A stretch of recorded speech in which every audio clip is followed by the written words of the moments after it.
En effet, nous avions commencé une campagne dénommée Une jeunesse non fossilisée.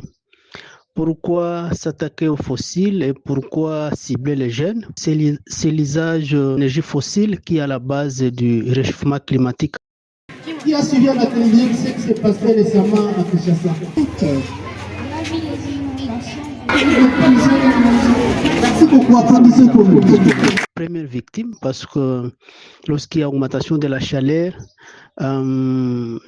et c'est là à la base de la prolifération, par exemple, de maladies comme la malaria. Ils sont comment? Voilà. Ils sont tristes à cause des énergies fossiles. Vous savez ce que c'est les énergies fossiles? On va en parler. Et ce sont les enfants qui sont les plus victimes. Et selon les statistiques d'aujourd'hui, on dit qu'un enfant meurt chaque minute à cause de la malaria.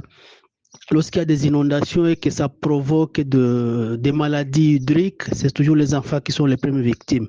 Alors, comme ce sont les enfants qui sont les premières victimes, c'est pourquoi on a ciblé les enfants qui comprennent que ce sont eux qui sont les premières victimes et qui puissent vraiment prendre le devant dans cette lutte contre les énergies fossiles et à contrepartie faire la promotion des énergies renouvelables.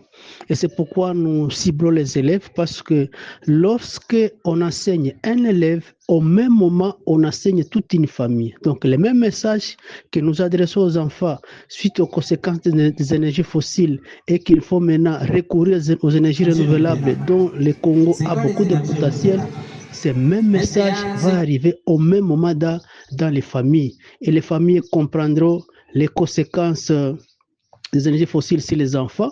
Et comme les enfants, c'est vraiment un héritage dans la famille, et toute la famille sera impliquée à travers les enfants qui vont prendre le devant, ils vont vraiment laisser l'usage des énergies fossiles.